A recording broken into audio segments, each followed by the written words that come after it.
Absolutamente. Tudo que a gente falou foi isso que você absorveu. Me mandou o WhatsApp, eu bloqueio na hora. Eu tenho a minha palestra Liderança Inovadora. Se você contratar uma palestra aí, manda mensagem. Foi um desastre, assim, por causa disso. E acontece bastante. Porra, é raro, mas acontece com frequência. Não, frequentemente a gente fala pro cliente, você não precisa da gente, se né? Se o cara não tá muito afim, eu já falo, tchê, fica tranquilo. Contrata a Pensa solução aqui aí, que te faz outra resolve, coisa. volta depois. Porque o cara que tu convencer a te comprar é o cara que mais vai te incomodar.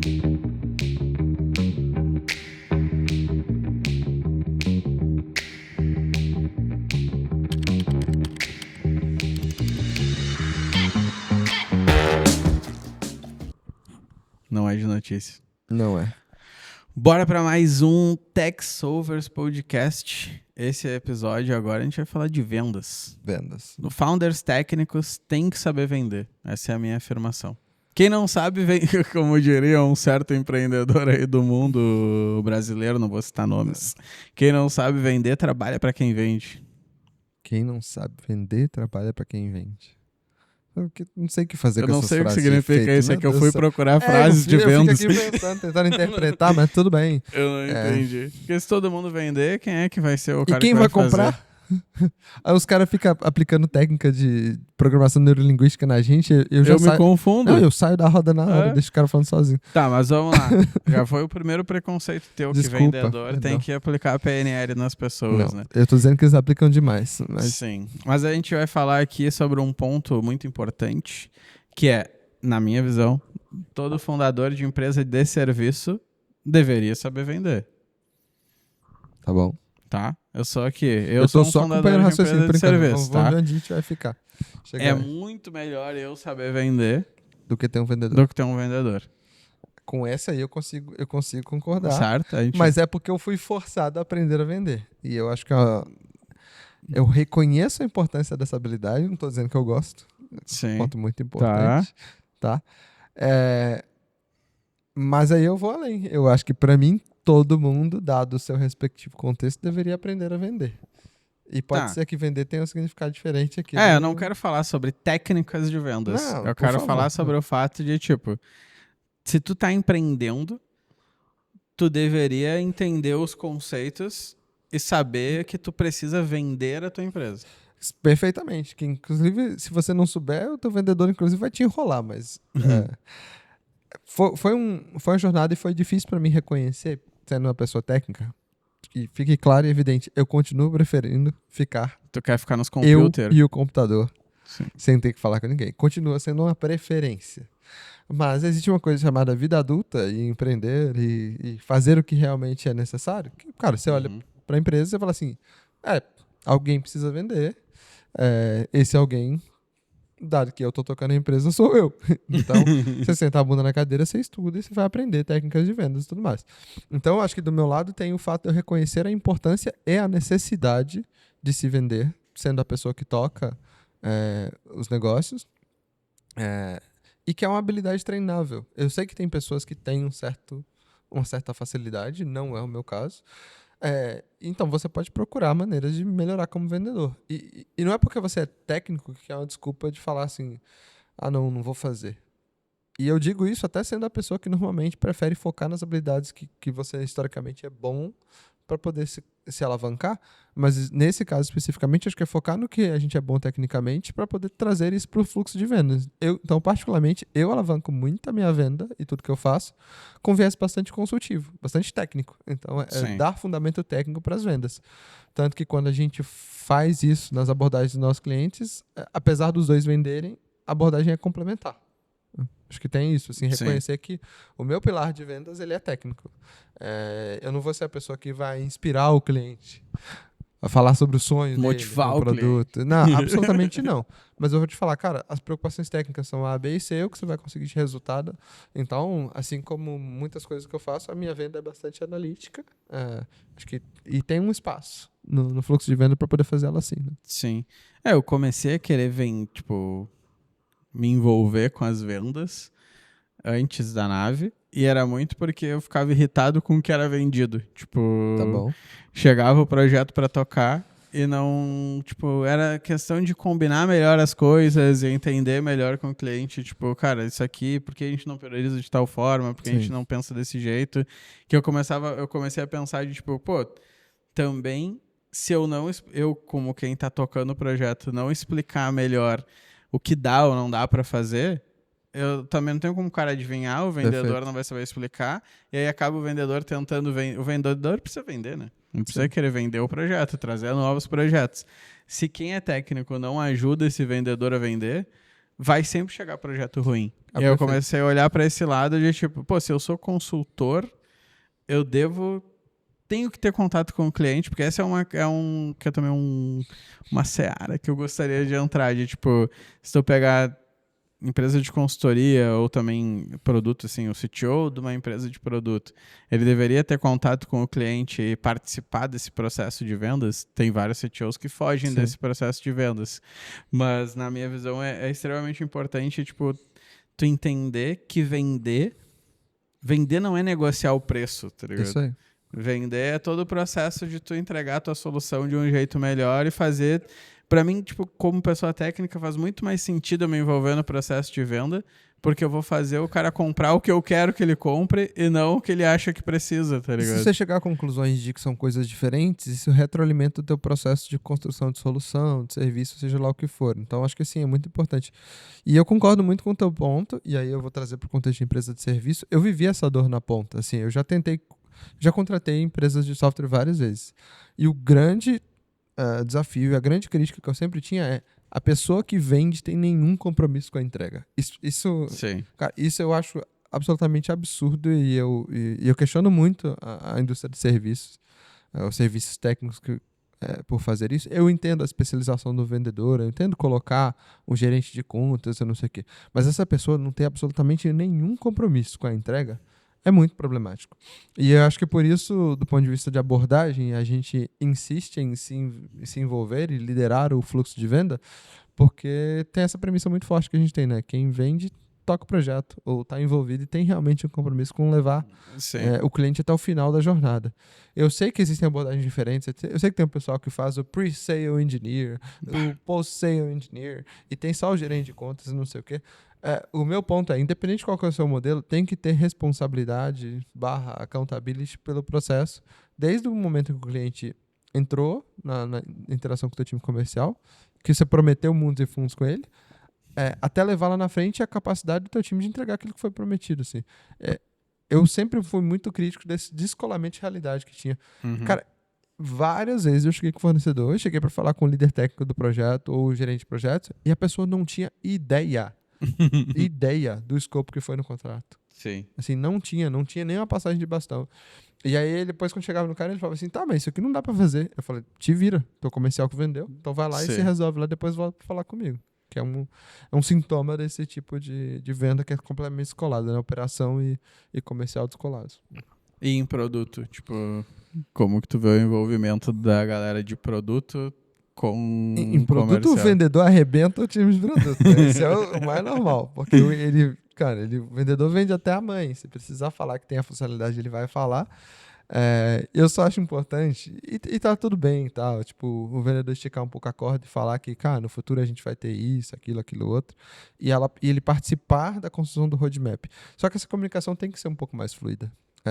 Então, assim, o time técnico tem que estar, como você mesmo falou, dando transparência do que está acontecendo, do que é possível. Então, essa é a responsabilidade do time técnico, assim, proativamente comunicar aquilo que está acontecendo na esteira de produto e onde que a gente está indo com o produto. Para que o time comercial tenha essa informação mais atualizada possível do que é possível neste momento, para, inclusive, conseguir ser propositivo e retroalimentar. Porque se o time de produto participa, tudo bem que o time de produto já vai aprender o que é necessário do cliente, então já elimina ou reduz essa coisa do comercial vender qualquer coisa. Sim. Porque o time de produto está próximo e dando suporte técnico. Mas a outra coisa é que pode ter um fluxo natural e saudável também do comercial retroalimentar. Falar assim, cara, eu estou em contato com o cliente o tempo inteiro. Deixa eu te dizer aqui o que normalmente está aparecendo de demanda e vamos conversar juntos para ver o que a gente pode colocar no roadmap. Então, assim, eu acho saudável. que estruturas adjacentes, ou mesmo comercial, CS e tudo mais, participe do processo de priorização do produto. Só que tem que ter um processo, né? Não é gritaria, não é entrar e prometer para o cliente que, cara, semana que vem vai estar pronto. Acho que todas as partes precisam ser razoáveis aqui nessa equação. E como que tu... Tipo, não sei se tu já teve essa dificuldade, mas eu já tive de fazer o time engajar nesse processo, assim, tipo... Porque como empresa de serviço a gente faz muito mais upsell do que venda nova, né? Sim. Tipo, a gente já tá dentro de um cliente, aí vai precisando gerar mais projetos ali dentro, tipo... Eu tenho bastante dificuldade de ver... Hoje em dia, bem menos na nave, porque a gente foi treinando isso por muito tempo, mas tu já passou por muito mais lugares do que eu, assim, de fazer a galera de tech entender que é importante entender o cliente. Isso não quer dizer fazer tudo o que o cliente quer, sim, mas fazer compreender, cara, o que está acontecendo ali no cliente. A gente falou até em outro episódio de compreender a dor, o mercado e a solução, que esse tripé também acontece dentro da execução do desenvolvimento de software, assim, tipo, como fazer deve entender que tech serve a negócio, mas não pode também só executar tudo o que o negócio pede, tem que se colocar, tipo, eu falo de assumir o protagonismo de tech, assim, de, tipo, cara, é muito melhor tu assumir o protagonismo e tu decidir as coisas. Se você não decidir, alguém vai decidir por você, né? Eu acho que esse é o primeiro nível de consciência que precisa acontecer. Cara, eu não tenho uma resposta definitiva não, mas eu posso te falar nos contextos onde eu atuei as coisas que eu já tentei, né? E o que talvez não tenha funcionado. Número 1, acho que tem essa conversa transparente de estabelecer as responsabilidades. É o que você falou, tipo, conscientizar o time técnico. Porque se você deixar o time técnico só codando, ele vai estar só codando, tá? Então tem que existir a atribuição clara de que eles participam do processo de retenção do cliente. Então, tipo, sentar e conversar com o time. Gente, o sucesso desse projeto significa A, B e C. E também é importante que o cliente esteja satisfeito. Então, eventualmente, aprender a dizer não do jeito certo pode ser um dos elementos-chave. Então, não basta entregar, você tem que estar sempre alinhando com o cliente a percepção dele sobre a entrega. Então, essa é uma coisa que eu trabalho muito com o time, principalmente com os tech leads. Você é responsável pela satisfação do cliente, não só pela linha de código que você entrega. O que isso significa na prática? Cara, perceber o cliente insatisfeito com determinado ponto, não vai esperar chegar na semana de entrega do projeto para poder falar com ele, não. Chama o cliente para conversar, chama o cliente para one-on-one, conversa, traz a gente que está acompanhando a conta e que fez as negociações e está junto com o time para conversar também e te ajudar a entender como tratar essa insatisfação, porque eventualmente o cliente vai chegar no meio do projeto e vai falar assim, tá, e aquela outra funcionalidade? E talvez não estava no escopo. É possível, e acontece frequentemente. E sentar, por exemplo, para negociar com o cliente e falar assim, ó, não está no escopo, mas eventualmente eu posso tirar o item B e colocar esse item X que você pediu aqui. Isso aqui faz sentido? Então, existem processos de intranegociação, né, coisas que acontecem já no contexto do projeto, que podem determinar quão satisfeito o teu cliente está com esse processo. Então, no nível de time, para mim é treinar as lideranças do time para um contexto consultivo. E aí, como é de onde eu venho, profissionalmente, estar ouvindo o cliente o tempo inteiro é um negócio muito importante para mim. Então, não é só entregar a solução técnica, é entender que tem pessoas ali, elas têm interesses, inclusive, e esses interesses podem ser realinhados ao longo do projeto e ter processo para abarcar isso. O que eu quero dizer? Cara, não adianta só você ali fazer a dele, fazer a demo e ignorar todo mundo. Assim. A gente tem agendas, por exemplo, que a gente fala de satisfação do cliente, a gente fala do projeto como um todo. Em consultoria, a gente fazia muitos steering committees, né, que tipo, são comitês onde stakeholders, pessoas-chave que estão vinculadas a esse projeto, mas não estão no dia a dia, participam para que elas estejam cientes do que está acontecendo. Sim. Então, de novo, existem processos, modelinhos e coisas que acontecem a nível time.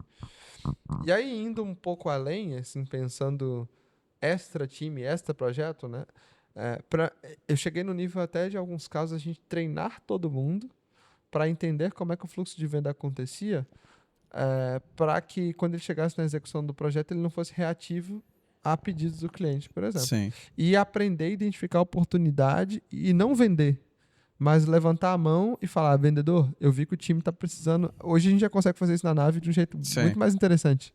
Nossos tech leads ou desenvolvedores sêniores percebem quando tem uma demanda de um projeto novo e eles chamam a gente. Mas em alguns contextos eu cheguei no nível até de treinar as pessoas mesmo. Treinamento de vendas para desenvolvedores. Como você percebe que o cliente está com uma demanda que pode ser uma oportunidade de negócio para a gente e chama alguém para poder falar sobre isso. Então, acho que existem pelo menos esses dois contextos, né? Intraprojeto, quando alguma coisa já está acontecendo, e outro que tem a ver com mentalidade, como trabalhar, como fazer essa leitura do cliente mais abrangente, que, do meu ponto de vista, ambos são treináveis, ou a gente pode mentorar o time técnico para poder. Obviamente tem que ter disposição do indivíduo. Se o cara não quiser, não tem mágica que a gente vai fazer. Né? Eu tenho a minha palestra Liderança Inovadora. Se você contratar minha palestra aí, manda mensagem. Tem um pedaço que eu falo de, tipo, o time precisa entender como a empresa vence. Isso aí. E aí, tipo, pra mim isso é vendas. De, tipo, cara, se o time não compreender, e a gente falando de vendas, mas na posição de liderança, agora não dentro do time. Se não ensinar o time o que é importante na relação da empresa com os clientes delas, que isso também é vendas, tipo, não tem como o time perceber se eles estão fazendo a coisa certa ou se eles estão gerando, tipo, que essa relação com o cliente está sendo positiva, assim. Sim. Então, compreender como a empresa vence, que é, tipo, como a empresa ganha dinheiro, como a empresa conquista mais clientes, como a empresa deixa esse cliente satisfeito, é algo que, às vezes, quando eu vou falar disso com pessoas do time, assim, na história, parece que a pessoa... Eu já recebi a reação de, tipo, não, mas eu não quero me preocupar com vender. Eu quero me preocupar só em tipo, fazer meu trampo aqui. E aí eu venho a pergunta polêmica. Toda posição sênior, todo dev sênior, vamos ficar no contexto de dev, ele já deveria começar a se preocupar de, tipo, como a empresa vence além da entrega técnica dele no dia a dia? Sim. E aí, eu, inclusive, me atrevo a dizer que não importa se você é contribuidor individual ou se você é gestor de pessoas, se você não entende que a sua entrega não é linha de código por dia, por hora trabalhada, provavelmente você está falhando na tua função. Porque existem, cara, raríssimas exceções assim, onde literalmente a pessoa vai ser cobrada estritamente pelo volume de entregas técnicas. Existem essas exceções. Mas, via de regra, um contrato, um projeto, um produto, um cliente satisfeito, significa entender o contexto mais abrangente. Mesmo que o teu trampo seja um trampo técnico, mesmo que você seja um staff engineer. Se você não sabe como é que a empresa que você está atendendo faz dinheiro, provavelmente você tem um problema. Né? Não significa que você vai ter que ser o vendedor, como a gente já falou. Mas significa que você tem que entender como é que a tua parte contribui para o todo. Como é que o teu trabalho faz a empresa ser mais rentável, mais eficiente, mais confiável, que eventualmente pode ser alguma coisa desse aspecto. E se você é um gestor, um desdobramento natural que você vai ter, e é uma cobrança natural que você vai ter, é que você tem que conscientizar o teu time também. Então não basta fazer o seu, acho que tem que transmitir um pouco dessa mentalidade pro time que estiver no dia a dia. Vendas é uma matéria complexa, né? Tipo, Sim. não tem certo ou errado. É que restringir o processo de vendas ao o Pix no final do mês é um desfavor que a gente faz, né? Sim, sim. Que é uma mentalidade um pouco muito simplista, assim.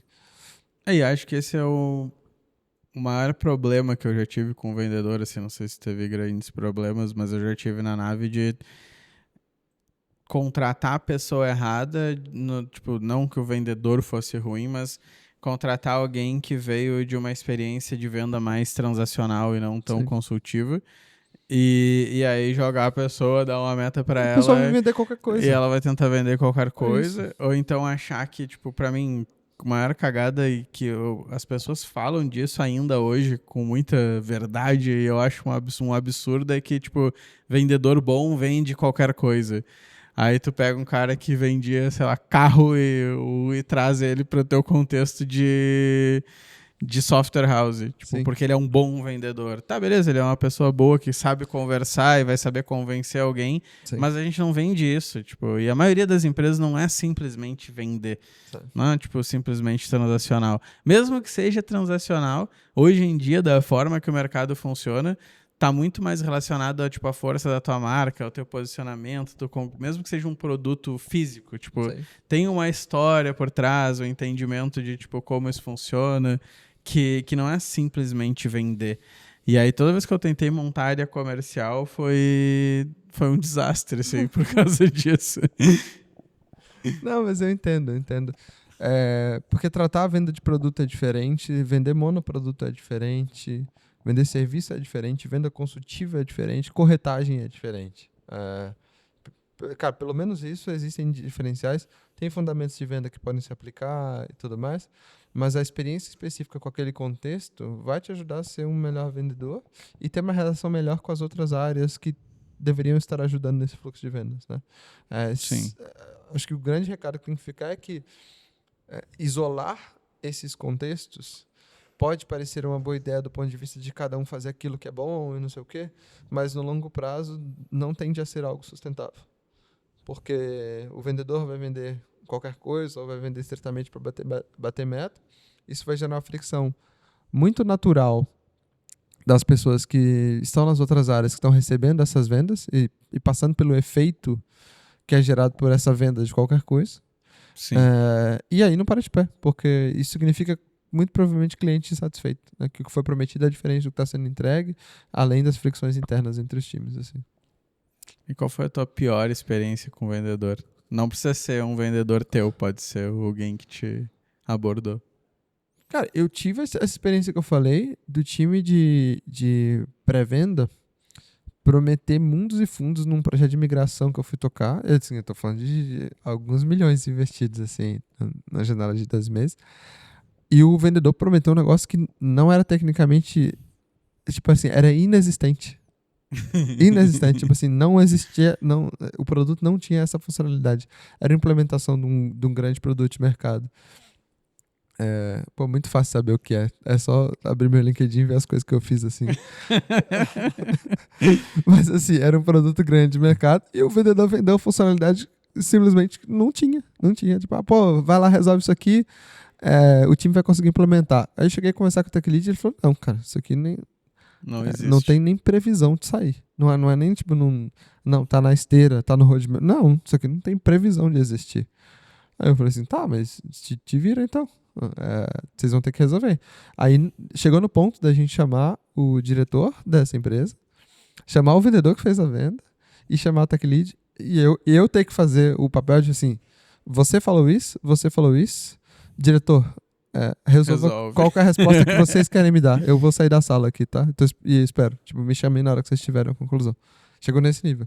Aí, baita plano de ação, customiza a solução. Aí fiz resposta, né?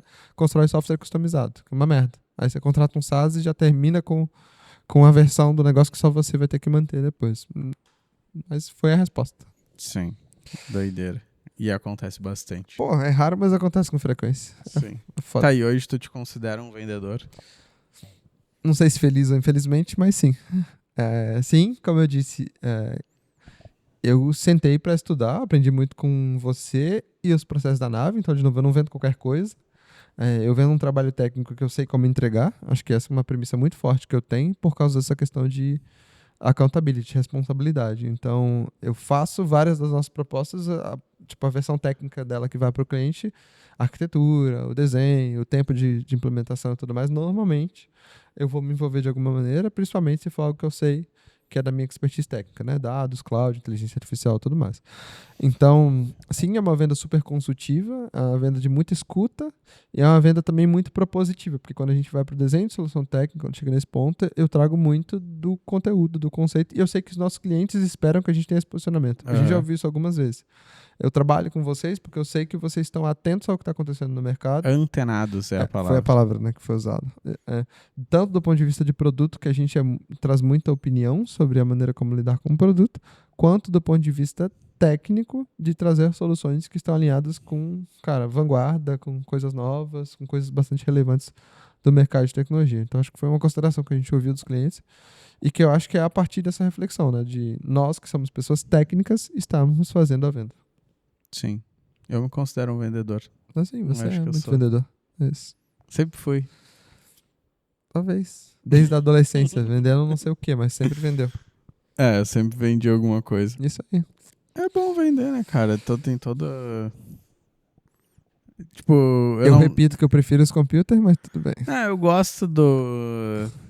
Eu não acho muito legal a negociação, não é aquela coisa assim de vendedor clássico, sim, mas eu gosto muito de propor solução, tá ligado? Sim, e eu sempre olhei por esse viés, assim, de tipo, pegar, me interessar por algum problema que o cara tá trazendo e aí tentar propor uma solução que convence essa pessoa que ela vai me pagar feliz pra eu resolver um problema pra ela, tá ligado? Mas aí tem um ponto em comum, porque de fato, quando a gente olha pro fluxo de venda ou entrega de solução, a gente pensa em...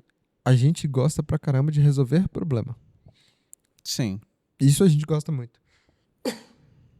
E aí, tratar isso e naturalmente transformar isso num fluxo de venda é algo que funciona. E aí, mesmo que as nossas motivações sejam diferentes, você vai gostar do processo e tudo mais, eu vou gostar estritamente, talvez, da solução técnica, a gente consegue convergir por isso, porque a gente gosta, na essência, de resolver problema. A pior coisa que tem é tu convencer alguém a comprar. E é isso que os vendedores mais gostam de fazer, o vendedor clássico.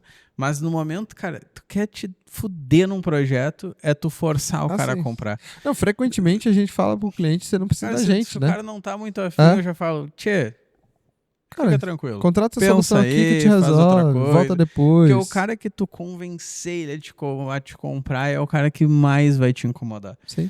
Vai dar um monte de merda no caminho, que ele vai valorizar cada centavo daquele que tu convenceu ele a te comprar, e aí vira uma merda. E aí esse é um problema que eu já tive com o vendedor, inclusive. Porque aí termina nisso, porque ele faz alguma promessa a mais, ele faz alguma coisa que vai conquistar essa pessoa a comprar, e é a pior decisão que tu pode tomar numa empresa de serviço. A parte boa é que a gente tem menos esse problema, dado a maneira como a gente aborda o fluxo de vendas, de fato. Sim. Mas é isso, então o André falou aqui que todo dev sênior deveria ser um vendedor, né? Por isso que Absolutamente. Tudo que a gente falou foi isso que você absorveu. Eu não retiro nenhuma palavra do que o Matheus disse, tá? E tá o hate da comunidade de devs aqui agora. Ai, cara, mas é isso então. Mas acho que não quero falar com o cliente. É porque não dá pra vender fazendo dele deitado na cama, né? Usando o cloud, Se tu não tá sabendo disso, eu deveria voltar uns 3 episódios aí. Mas acho que é importante, eu queria conversar sobre isso, de o quanto vender não é apresentar um pitch, dar preço e negociar esse preço, que vender é a parte importante de todo mundo sênior para cima de uma empresa, de fazer essa empresa efetivamente entregar o que ela se propõe a entregar no mercado. É vendas o tempo inteiro acontecendo na execução da empresa. E você, vendedor, dá uma maneirada no PNL ali, pelo amor de Deus. Sim, eu não aceito nenhum vendedor no LinkedIn, eu não respondo nenhum, me abordou no WhatsApp, eu bloqueio. Os caras ficam vendendo serviço pra gente, cara. O cara não leu o headline do... Me mandou o WhatsApp, eu bloqueio na hora, se é um vendedor, que eu não conheço, né? Esse foi mais um episódio do Bom tom pra acabar o episódio. Techsovers Podcast. Deixa teu like aí, te inscreve no canal. E conta pra gente como você estuda vendas, se é que você estuda vendas. Você deve sênior que tem que aprender a vender. Você deve sênior, está preparado para ser um vendedor? É isso. Bobagem isso. Valeu.